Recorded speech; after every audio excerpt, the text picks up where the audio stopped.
fais la transformation logarithmique. Pour chaque valeur de x, tu calcules son logarithme. La moyenne, c'est y bar. Tu calcules l'écart type en faisant, tu sais, la formule là. Par exemple, comment tu calculerais SY?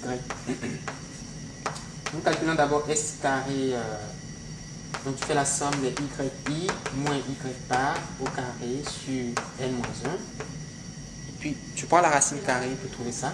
Une fois que tu as ces deux valeurs, tu divises l'exponentielle de lui sur l'exponentielle de lui.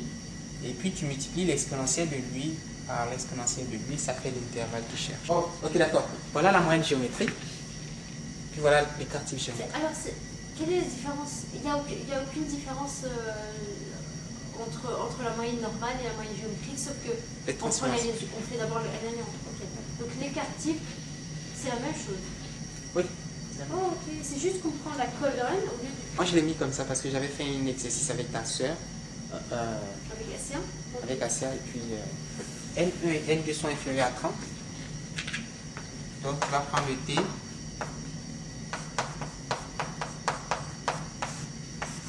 Pourquoi on ne prendrait pas un Z?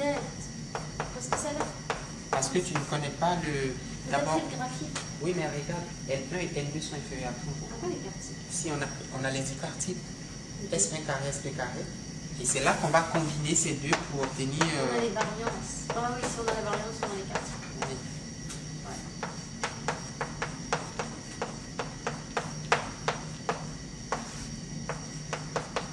Je vais mettre, c'est parce que N1 inférieur à 30, N2 inférieur à 30. Dès que tu vois ça, test d'hypothèse. Non, c'est ça.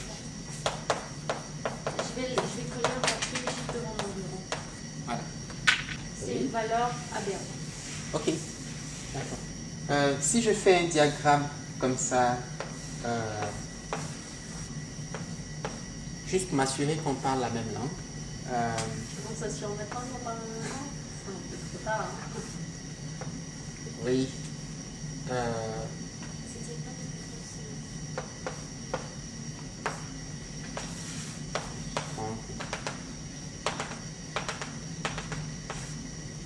Alors, qu'est-ce qui permet de mesurer la tendance centrale? l'écart type. Tendance centrale. Oui, la médiane. Mais La pourquoi moyenne. pas l'écart type aussi? Non, l'écart type, c'est la dispersion. Ah, la moyenne alors. Ok. Donc ici tu as 1, ici tu as 2. Est-ce que tu penses que cet échantillon a une moyenne supérieure à celle-là ou inférieure? Moyenne. Oui, pardon. Une médiane. Pour une médiane supérieure à... Est-ce que médiane 1 est supérieure à médiane 2 ou inférieure à médiane 2? Mais il faudrait que j'ai pas de nom. Oui, mais tu peux voir quand même. Tu as vu, lui là, il est là. Ok. Lui, il est là. Ma flèche va comme ça, donc le plus grand, c'est celui que... Plus on avance, plus on est grand. Ici, c'est 0. Ça serait le deuxième. Le deuxième a une médiane supérieure. La médiane, la valeur centrale de cet échantillon est supérieure. Et la dispersion. Ah, la dispersion. La dispersion est plus grande pour le 1. Est-ce que tu penses qu'il y a une plus grande variabilité ici ou par rapport à ici ou... Est-ce qu'on regarde comme ça ou seulement comme ça? L'écart, oui. Donc l'écart comme ça. Oui. Tu Il y vois? a une plus grande dispersion dans le 1. Parce Oui. que la boîte est plus large. C'est ça, elle est plus large. Pas la longueur, mais la largeur. C'est quoi cette largeur? Est-ce que ça te dit quelque chose? Oui. C'est quoi? Cette largeur. Bon, C'est ce que vous avez appelé l'intervalle. Les maximums. L'intervalle inter... Quartile. C'est ça. Donc C'est le troisième quartile moins le premier quartile. Ok. Tu vois, ici, c'est le deuxième quartile, c'est la médiane. Donc, si je fais Q3 moins Q1, j'obtiens l'intervalle interquartile qui est une mesure de dispersion. Alors, si je fais la même chose ici, j'obtiens un intervalle plus petit qu'ici.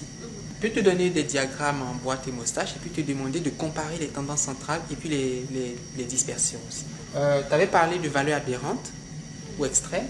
Comment tu peux savoir si une valeur extrême? Si, Tu vois les limites, les petits traits, voilà, si elle est au-dessus de ça. Voilà, c'est ça. Et comment est-ce que tu calcules ces valeurs? C'est 1,5 oui. l'écart. Le premier quartile moins 1,5 fois l'intervalle interquartile. Le troisième quartile plus 1,5 fois l'intervalle interquartile. Voilà. C'est juste... Alors, est-ce qu'on parle la même langue? Oui, Ok, c'est bon. en Voilà. plus de parler la langue française. Ok, donc ma réponse est... Oh, c'est stupide. 1, 2, 3, 4, 5. Ah Et c'est ça qui me manquait. Tu as donné un échantillon de taille n égale à 5, largement inférieur à 30. C'était un point facile, ça. Et puis c'était à toi de calculer la moyenne, puis l'écart type.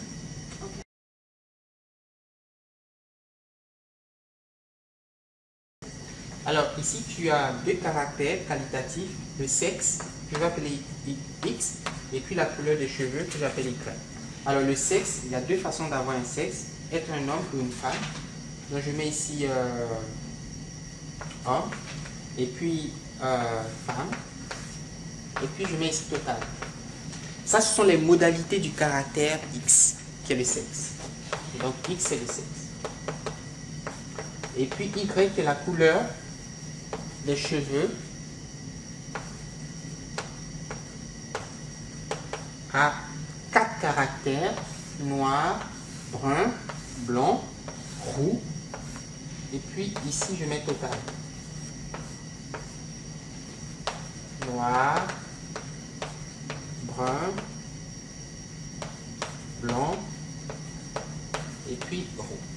32 hommes ont des cheveux noirs, 55 femmes ont des cheveux noirs, et au total, le nombre de gens qui ont les cheveux noirs c'est 87, puis 43 hommes ont des cheveux bruns, 65, 108, 16, 64, 80, 9, 16, 25, et il a fait le total des totaux, ça fait 300 ici, et puis 200, 800. Alors, je n'ai pas fait avec toi bon, je t'avais expliqué brièvement, mais tu vas faire ton premier test d'indépendance avec le Q2. Le problème qui se pose à nous, le problème qu'on veut résoudre, c'est de chercher pour voir s'il y a une liaison entre ce caractère et ce caractère, entre les caractères X et Y. Et concrètement, on veut voir, on veut déterminer si le sexe est lié à la couleur des cheveux ou la couleur des cheveux est liée au sexe. Ce n'est pas le même problème que de déterminer si l'une des variables est la cause de l'autre. Je ne veux pas. Voilà, ça c'est un problème différent, la causalité. Nous cherchons l'existence d'une corrélation, d'une liaison statistique significative. Et le test approprié ici, c'est le test du Q2 parce que les caractères sont qualitatifs et puis on va vérifier que tous les effectifs théoriques sont supérieurs à 5. Mais ça, je vais te... Voilà. Alors, donc, ton hypothèse nulle, c'est que X et Y sont indépendants, il n'y a pas de liaison. Et ton hypothèse alternative, c'est que X et Y sont associés ou bien sont liés. Ou bien sont dépendants.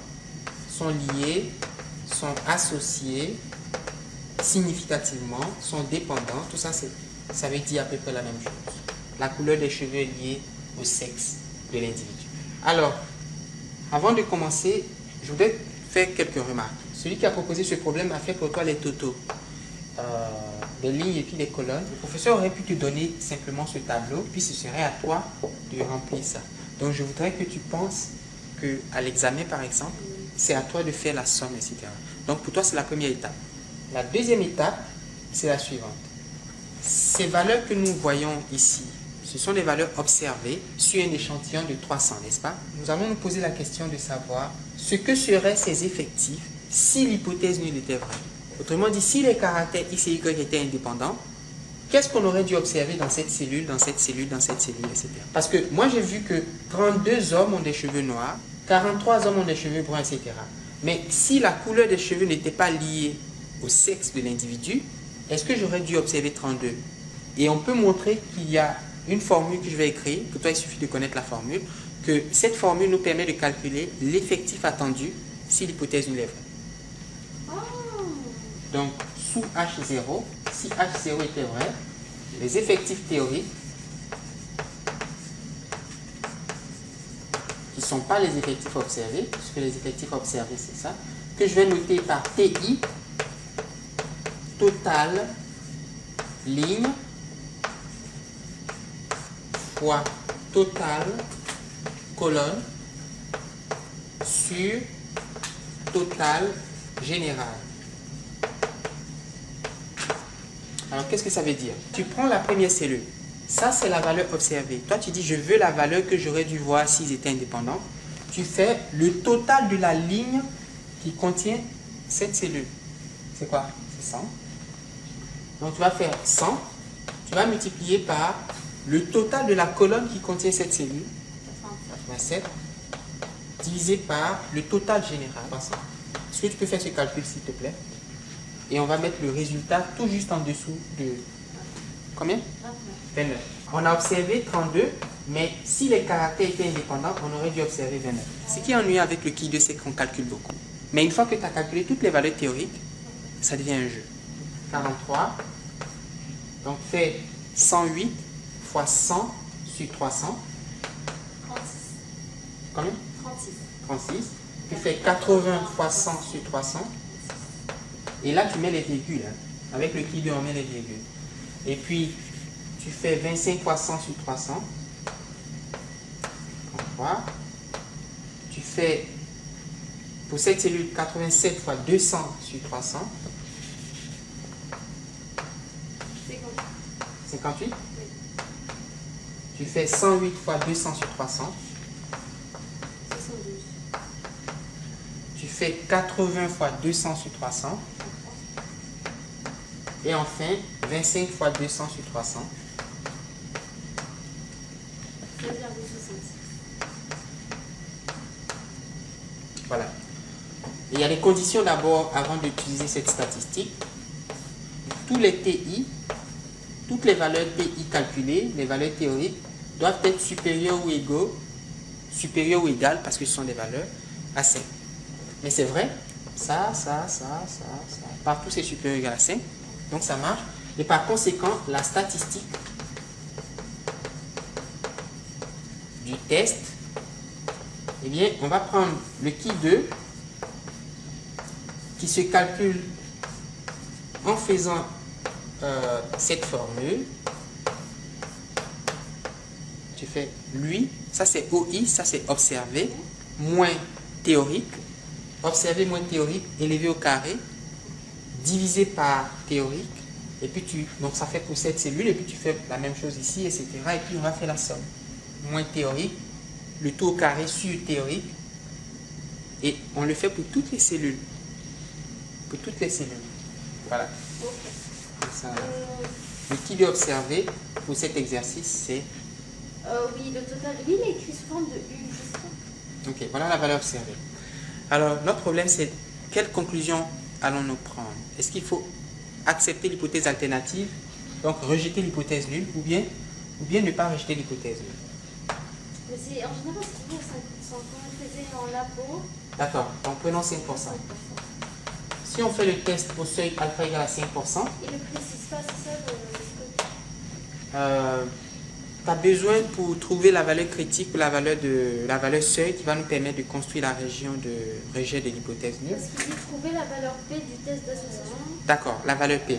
Mais, est-ce que c'est un test d'indépendance? ok, tu as besoin de connaître le nombre de degrés de liberté. Pour le qui 2, le nombre de degrés de liberté, c'est le nombre de lignes moins 1 fois le nombre de colonnes moins 1. D'accord? V égale à nombre lignes moins 1 fois nombre colonnes moins 1. Ici, tu as combien de lignes? Tu as 2 moins 1. Et puis ici, tu as 4 moins 1. Tu es d'accord? Donc ça fait 3 fois 1, ça fait 3. Nous travaillons avec un qui 2 à 3 degrés de liberté. Et tu vas chercher dans la table de qui 2 à 3 degrés de liberté la valeur qui correspond au pourcentage 5%. 0,05. Donc tu dis 7,815. Ok. Donc nous dirons la chose suivante. Si le qui 2 observé est inférieur à 7,815, est-ce qu'on accepte ou on rejette? Si le qui 2 observé, c'est-à-dire 7,8, est inférieur... Le qui 2 observé, c'est ça. S'il est inférieur à ça, on ne rejette pas. Qu'est-ce qui est ici inférieur? On compare quoi? Le 0,05? On compare lui avec lui. On compare la valeur observée à la valeur critique, la valeur du tableau. Donc, à l'extérieur, on rejette l'hypothèse nulle. Je veux dire, pour des valeurs de qui 2 supérieures à 7,815, on rejette l'hypothèse nulle. Alors, quelle conclusion toi tu prendrais ici? Est-ce qu'on accepte l'hypothèse d'association? Il est supérieur? est supérieur. Donc on va l'accepter. On rejette l'hypothèse nulle, Katia. C'est ça. Ne pas rejeter H0. Ici, c'est rejeté H0. Dans la partie H, c'est rejeté. Oui. Donc, est-ce qu'on peut dire qu'il y a une association entre la couleur des cheveux et puis le sexe? Comment ça, non? Oh non, on a fait... Pardon. On vient de dire qu'on... Nous, on va prendre l'hypothèse qui sont dépendants, parce que si tu rejettes l'hypothèse qui sont indépendants, donc tu acceptes l'alternative qui sont dépendants. Donc, il y a une association significative entre la couleur des cheveux et le sexe. Je crois que tu as un peu de mal pour ce truc-là. Non, c'est ça, je commence à avoir sommeil. Ok. Non, j'ai compris. J'ai compris parce que c'est pas le moyen pour nous. Donc là, tu le fais maintenant en statistique. C'est juste, exactement. Ce qui me gêne, c'est dans quelle zone on rejette et on rejette pas. On rejette toujours à droite. Pour le qui 2, on rejette toujours à droite. Donc quand le test est unilatéral à droite, par exemple, on va toujours rejeter à droite. Exactement. S'il est unilatéral à gauche, on va toujours rejeter à gauche. Oui. Donc, S'il est bilatéral, on rejette toujours à droite et à gauche. Pas au milieu. Oui. Mais pour le qui 2, tu vas toujours rejeter à droite. Parce qu'il est toujours unilatéral à droite. Maintenant, la p-value. La valeur p. Ok. La p-value du test, ça veut dire de calculer, si tu te souviens, la probabilité d'observer, parce qu'on a un test unilatéral à droite, donc on va chercher la probabilité qu'un qui 2 à 3 degrés de liberté soit supérieur à la valeur calculée, 8,98. Donc si je mets ici 8,98, qui est à peu près 9, je cherche cette probabilité, sachant que je travaille avec un qui 2 à 3 degrés de liberté. Donc tu vas prendre ta table, et puis chercher dans la ligne 3 degrés de liberté la valeur la plus proche de 8,98. Oui. Donc, Elle serait compris entre 7,815 et 9,34. Ah oui, donne-moi les valeurs qui l'encadrent, s'il te plaît. 7,815. Oui. Et 9,348. 348. C'est compris entre un qui 0,05. Oui. Et 0,025. 0,05 puis 0,025. Comme ça? Ouais. Lui se trouve entre ça et ça. Donc la valeur P se trouve entre ça et ça. La P-value est donc comprise entre 0,025 et 0,05. Donc ça, il va falloir que tu me... Moi, ce que je voulais calculer, c'est la probabilité d'être supérieur à ça. Et je dis, je vais consulter la table de qui 2, mais je vais la consulter pour la ligne qui dit 3 degrés de liberté. Et voilà. On prend pour 898. Oui. La valeur qu'on va chercher dans le tableau, ce sera de qui. Exactement. Mais cette valeur n'apparaît pas. Et par conséquent, je ne connais pas non plus sa probabilité.